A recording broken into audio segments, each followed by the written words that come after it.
Hari tadi, di mana gempa kuat dengan durasi selama kurang lebih 30 detik tersebut menyebabkan warga panik. Dan saat ini sudah terhubung Bapak Daryono selaku Kepala Gempa Bumi dan Tsunami. Selamat siang, Pak Daryono.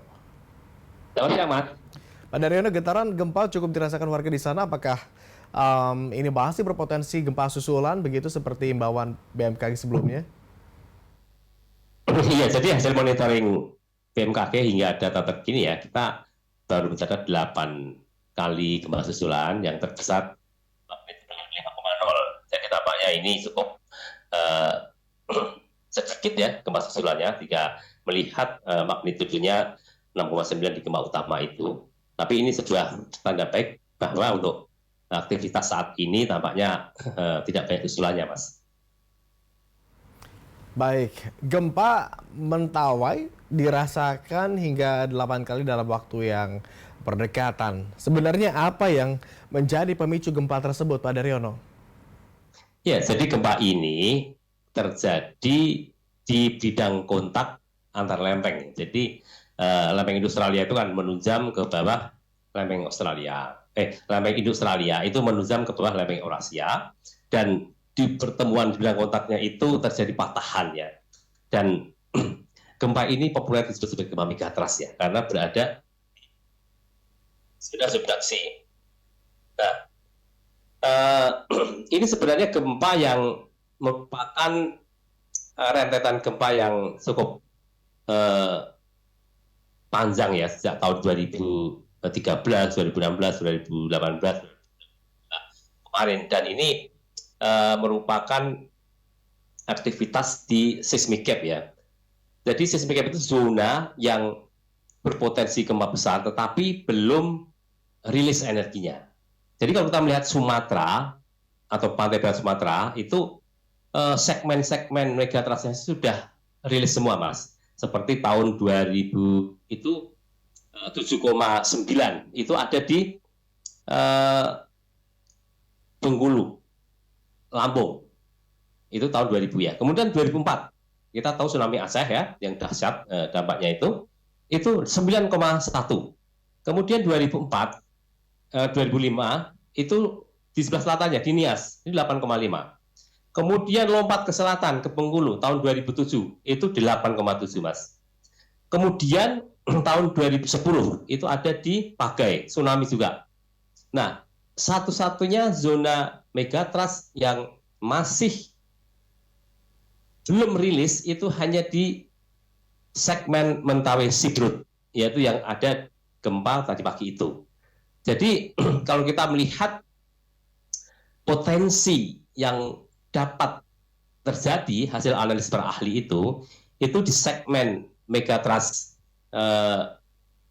Mentawai Sibrut ini bisa mencapai 8,9.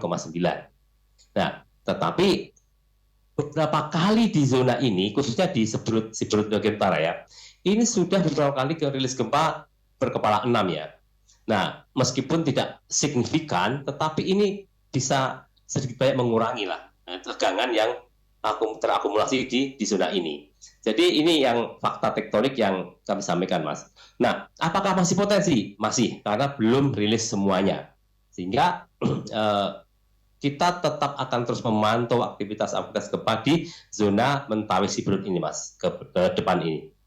Potensi berikutnya, apakah kemungkinan magnitudonya lebih besar atau ini akan skalanya semakin mengecil begitu? Karena kalau misalnya Anda tadi menyebut bahwa ini adalah bagian dari event dari megatrust, publik di luar sana begitu mendengar kata megatrust, tingkat kepanikannya langsung kemudian memuncak begitu. Megatrust ini pasti adalah gempa yang dengan skala besar dan anggapan-anggapan lainnya begitu. Apa yang sebetulnya perlu diantisipasi begitu mendengar kata megatrust ini, Prof. Daryono, Pak Daryono? Iya, sebenarnya megatrust itu nama lain dari sumber gempa subduksi lempeng ya.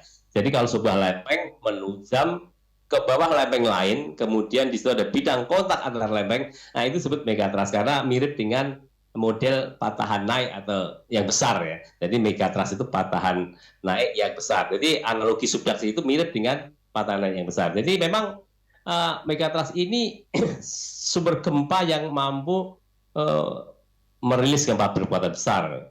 gempa 7, 8, bahkan 9 itu satu hal yang sangat mungkin terjadi di zona megatrust ini.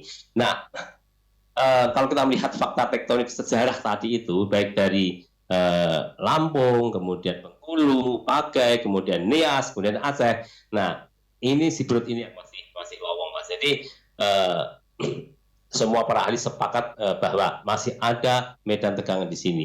Nah, kita tidak boleh paranoid ya, tetapi kita masih bisa menyiapkan upaya mitigasi konkret ya di sini. Bagaimana kita menyiapkan mitigasi struktural berupa bangunan gempa, sistem peringatan dini yang handal, kemudian juga shelter evakuasi, kemudian jalur-jalur evakuasi, dan non struktural. Bagaimana kita bisa menyiapkan masyarakat di daerah Mentawai, kemudian Pulau Batu, kemudian Tanah Bala, kemudian Padang, itu kita siapkan bagaimana agar mampu merespon informasi dan warning, termasuk cara bagaimana mengevakuasi mandiri begitu terjadi gempa, masyarakat sudah langsung evakuasi meninggalkan pantai tanpa harus menunggu peringatan dini tsunami, tanpa perlu mendapat informasi apakah potensi tsunami atau tidak. Tapi kalau itu sebuah gempa kuat yang dirasa di situ, maka lebih baik segera.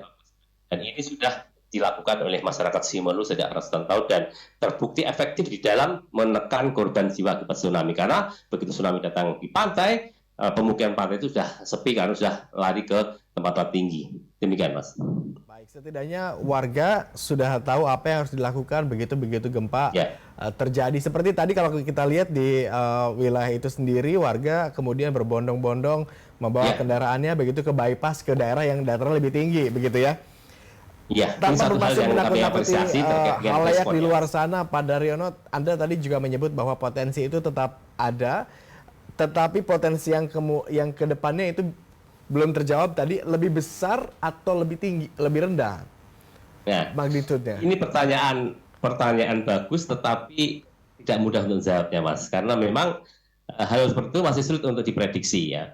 Karena memang kalau kita menganalogikan bahwa di zona yang masih kosong itu panjang segmennya, kemudian perkiraan pergeseran yang mungkin terjadi, luasannya berapa, nah itu baru bisa memunculkan ekuivalennya. Nah, masalahnya kita sulit untuk bisa mengenali zona-zona secara detail di bawah permukaan terkait dengan bidang-bidang yang belum rilis itu, sehingga kita belum bisa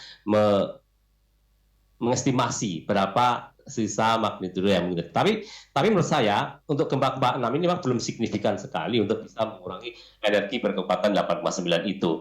Sehingga masyarakat di sana upaya mitigasi konkret itu harus tetap kita siapkan, Mas. Dan kita tidak boleh paranoid, ketakutan, tidak produktif. Tapi justru ini menjadi tantangan kita untuk menyiapkan mitigasi dengan sungguh-sungguh, Mas.